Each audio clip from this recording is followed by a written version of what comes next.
नमस्कार, आप देख रहे न्यूज फॉर नेशन और मैं स्वाति पांडे आपके साथ। बिहार में राजनीतिक खेला शुरू हो गया है। साल 2024 में लोकसभा चुनाव है और साल 2025 में बिहार विधानसभा चुनाव है और इसी के तहत भाजपा ने सम्राट चौधरी के ऊपर नई जिम्मेदारी देकर के स्मार्ट प्लानिंग भी करनी है। दरअसल सम्राट चौधरी को अब भाजपा प्रदेश अध्यक्ष बना चुके हैं और सम्राट चौधरी जो है वो कुशवाहा जाति से आते हैं। कुशवाहा वोटरों को और अति पिछड़े वोटरों को साधने में माहिर जाने जाते हैं। तो क्या साल 2024 और साल 2025 के लिए बिहार में भाजपा की ये नई रणनीति है, नई प्लानिंग है और ये स्मार्ट प्लानिंग सम्राट चौधरी किस तरह से पूरी कर पाएंगे? सम्राट चौधरी की रणनीति क्या है? आगे क्या कुछ होगा बिहार की राजनीति में? पूरी खबर हम आपको इस वीडियो में बताते हैं। भारतीय जनता पार्टी ने आक्रामक राजनीति के रूप में पहचान बना चुके सम्राट चौधरी को बिहार प्रदेश के जिम्मेदारी सौंपकर एक तीर से कई निशाना साधा है। कुशवाहा जाति से आने वाले चौधरी पिछले कई महीनों से मुख्यमंत्री नीतीश कुमार और उप मुख्यमंत्री तेजस्वी यादव पर न केवल आक्रामक रहे हैं बल्कि विभिन्न मुद्दों पर बिहार सरकार को कटघरे में खड़ा किया है। माना जा रहा है कि इन्हीं सब कारणों से भाजपा ने सम्राट चौधरी को बिहार की कमान थमाकर 7 दलों के महागठबंधन से सीधे मुकाबले में उतार दिया है। भाजपा अध्यक्ष की कमान मिलने के बाद सम्राट चौधरी भी अपनी प्राथमिकता कार्यकर्ताओं के मान सम्मान की रक्षा करना और भाजपा की सरकार बनाना बताया है। चौधरी आश्वस्त है कि अगले लोकसभा चुनाव में पार्टी बिहार में सभी 40 सीटों पर भगवा लहराएगी। चौधरी कहते हैं कि बिहार के आम लोगों की आवाज बुलंद करने के लिए मैं तत्पर रहूंगा। उन्होंने माना है कि चुनौतियां हैं लेकिन वरिष्ठ और कनिष्ठ कार्यकर्ताओं का समन्वय बनाकर कार्य करूंगा। उन्होंने कहा कि चुनौतियों को अवसर में बदलना हमें आता है। समता पार्टी के संस्थापकों में से एक शकुनी चौधरी के पुत्र सम्राट चौधरी का प्रवेश सक्रिय राजनीति में 1990 में हुआ।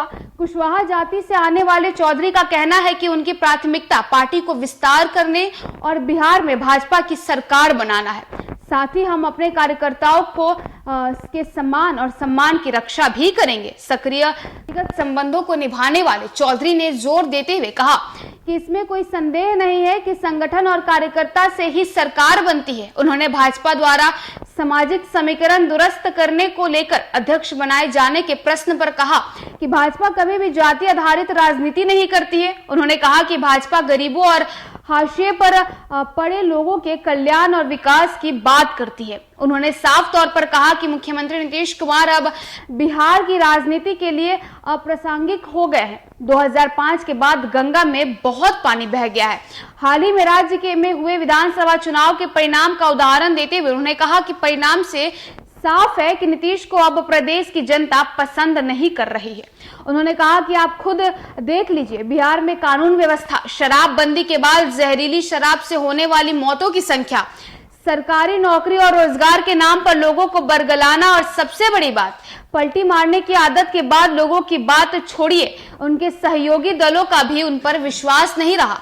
महागठबंधन के संदर्भ में पूछे गए एक प्रश्न पे चौधरी कहते हैं कि इसे महागठबंधन कहना कहीं से उचित नहीं है। सभी घटक दल कुर्सी पकड़कर समय काट रहे हैं और इससे सबसे अधिक नुकसान बिहार को हो रहा है। उन्होंने कहा है कि देखिए, उप मुख्यमंत्री को मुख्यमंत्री बनना है और मुख्यमंत्री को प्रधानमंत्री बनने की चिंता है। उन्होंने सवालिया लहजे में कहा कि राजद के नेता और पूर्व कृषि मंत्री सुधाकर सिंह ने नीतीश कुमार पर क्या टिप्पणी की, लेकिन क्या हुआ?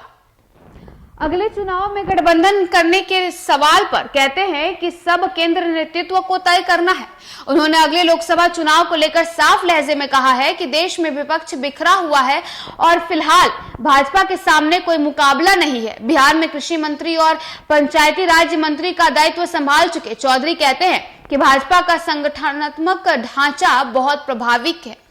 कार्यकर्ताओं की सक्रियता और नेतृत्व के प्रति विश्वास के आधार पर लक्ष्य पूरा करेंगे। मोदी सरकार के कार्य की सार्थक चर्चा होती है। इसके आधार पर तय है कि हम निश्चित रूप से बिहार की सभी 40 सीट जीतेंगे। उन्होंने कहा कि राजग जंगल राज की प्रतीक है और नीतीश कुमार का बिहार में कोई जनाधार नहीं बचा है।